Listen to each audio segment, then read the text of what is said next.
उपासना भक्ति चैनल में आप सबका स्वागत है। मेरा नाम उपासना है। आज मैं आपको सुनाऊंगी मंगलवार तथा मंगलीय की कथा। चलो शुरू करते हैं। एक बुढ़िया थी। वह मंगल देवता को अपना इष्ट देवता मांगकर सदैव मंगल का व्रत रखती और मंगल देव का पूजन किया करते थे। उसका एक पुत्र था जो मंगलवार को उत्पन्न हुआ था। इस कारण वह उसको मंगलीय के नाम से पुकारा करती।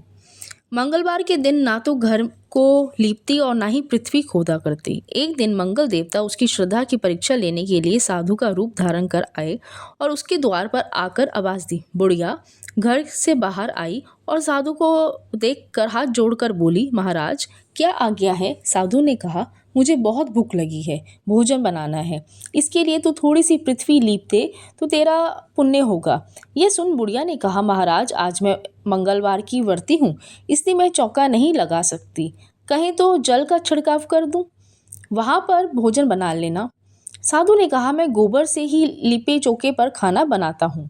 बुढ़िया ने कहा, पृथ्वी लीपने के अलावा और कोई सेवा हो तो वो मैं पूरा कर दूंगी। साधु ने कहा, सोच समझकर उत्तर दो, जो कुछ भी मैं कहूँगा सब तुमको करना होगा। बुढ़िया कहने लगी, महाराज पृथ्वी लीपने के अलावा जो भी आप आज्ञा करेंगे उसका मैं अवश्य पालन करूंगी। बुढ़िया ने ऐसा वचन 3 बार दिया। तब साधु ने कहा, तू अपने लड़के को बुलाकर औंधा लिटा दे, मैं उसकी पीठ पर भोजन बनाऊंगा। साधु की बात सुनकर बुढ़िया चुप रह गई। तब साधु ने कहा, बुला लड़के को, अब सोच विचार क्यों कर रही है? बुढ़िया मंगलिया मंगलिया कहकर अपने पुत्र को पुकारने लगी। थोड़ी देर बाद उसका लड़का आ गया।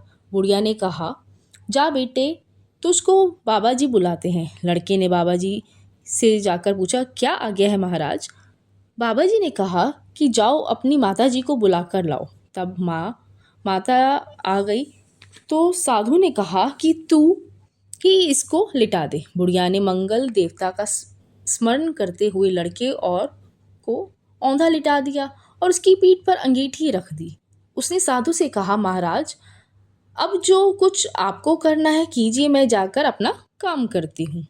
साधु ने लड़के की पीठ पर रखी हुई अंगीठी में आग जलाई और उस पर भोजन बनाया।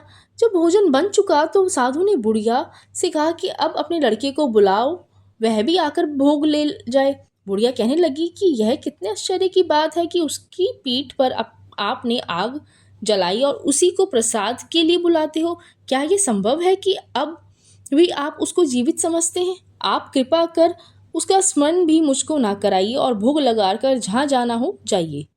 साधु द्वारा आग्रह करने पर बुढ़िया ने ज्यों ही मंगलिया कहकर अपने पुत्र को आवाज लगाई, त्यों ही वह एक ओर से दौड़ता हुआ चला आया।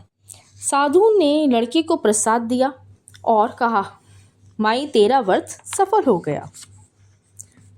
तेरे हृदय में दया और अपने इष्ट देव पर पूरा विश्वास श्रद्धा देखकर मैं बहुत प्रसन्न हूँ। इसके कारण तुझको कभी कोई कष्ट नहीं पहुँचेगा।